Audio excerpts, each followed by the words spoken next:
Okay, guys, yes. For this video, I need you to, sit down, listen, and subscribe. Mm. I'm going to talk about being an author. I'm actually going to title it "Being a Young Black Author" because that's what I am. That's who I am.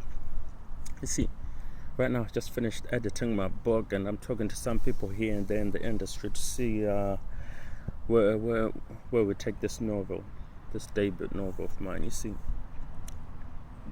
the reason why I chose to write was because I had to talk about things like the diamond corruption in my country. I had to talk about political corruption, religious teachings that are not what they seem to be, concepts of reincarnation in the Bible. As strange as it sounds, true. I had to talk about dealing with racism, sexism, and racism and religions. I had to talk about self-innovation, which is the core of the book, because you can't tell someone to innovate themselves without talking about the pillars of life, even corruption and things of that nature. So writing about it made it far much easier. I mean, if I was to make songs about it, I would have made 100 albums, So I had to write. You understand? But it's rare.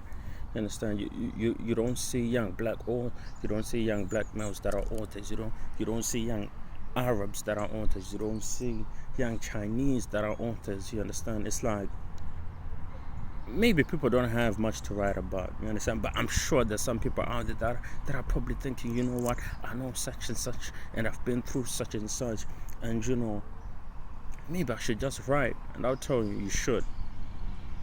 Just put it in a notebook, keep writing. You see, most people think for you to write, you need to be a multi-millionaire. You need to have touched billions. No, there are more poor people across the world, and you being poor and putting your story out there can really change other people's lives.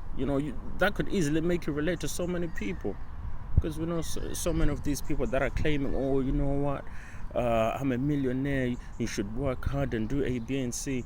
We have all had that before. You understand? But they'll never tell you, oh, I stole the idea from someone who was halfway across the world, and when they took me to court, we won the battle, and I just paid them 10,000, but they're making hundreds of millions from it. You understand? So yeah, I chose to write, and I made sure that the book hit heavy. It hit heavy, not because it was meant to hit heavy, but life is heavy. You understand? Life is heavy on its own. You don't have to exaggerate anything or over personify anything. It's heavy as it is. So right now I've just finished re-editing my debut novel, and I have to hear what these people in this industry are thinking. You understand? I have to hear what they're thinking. I have to hear what their opinions are. And there's so much stigma. You understand? Like in this prestigious industry, especially if you're a young black author, because it's not seen as like, oh, okay, you're a writer. When your work gets out there, some people are gonna be thinking, is it gonna be talking about drugs, guns, gang life? But you have a book that's talking about political corruption, concepts of reincarnation in the Bible, blood diamonds in Africa, election rigging. You're talking about how these dictators that are in the middle of Africa, they come on TV, they go to UN meetings, and they'll be talking about how much the West hates them, how much they hate the West, but they're siphoning billions out of their own country and putting it in banks, all over these Western countries. And you wonder why they've been in power for 30 years. You go and protest, to some of these countries, and you wonder why they're not doing nothing to that dictator. Because he's making them rich. He's making that currency powerful by putting all those billions from poor people in his country into those nations all across the world. You understand? And I had to write. I had to write about these things. I had to write. You know,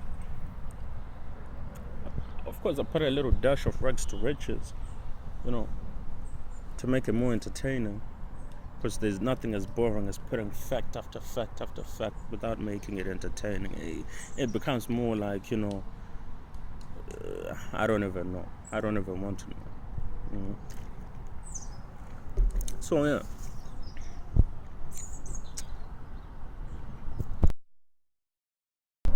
So, yeah, this literature industry is strange. There was someone I was speaking to one time, that I wanted to represent me. And they were like, oh, you know what, we cannot represent you, rah, rah, rah, rah, rah. And you have to understand, in this industry, some people love the generic nonsense. You understand? They love the generic nonsense. If someone makes a book, let's say like 50 Shades of Grey, you're going to have so many people, making book. So many of these presenters trying to look for people that can write similar thing. It's like talent. Different talents are not respected. Like, it has to be generic. You understand? It has to be generic. And that's one thing that I hate. And when you come from a different part of the world, sometimes they look at you and they start to think, can we sell? Can his artwork be sold? Who's going to buy it? And there are all these funny stigmas that start to stick even with different artists. Man, I'm telling you, I have Arab authors, I have Chinese authors that I speak to. I'm in these author groups. I speak to a lot of people, and what I'm saying now, you've probably never heard it before. That's why you probably see that you have never even heard of a Chinese bestseller. You have never heard of an Indian bestseller, even though they're like a billion Chinese, more than a billion Chinese, more than a billion Indians. You understand? Yeah, I'm telling you this. You understand? But you never see a bestseller. You never see like an Arab international bestseller. I'm not even going to start talking about, a black international bestseller,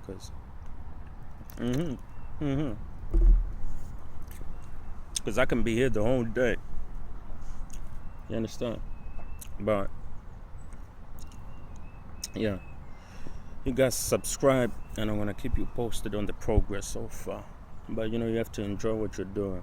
As a note that you have to, because it's going to take time, it's going to take money. You're going to come across treacherous people that say things that they don't mean. Oh, this, that. Yeah, you have to stand on your own 2 feet. You have to believe in what you're making. Subscribe, and I'm out.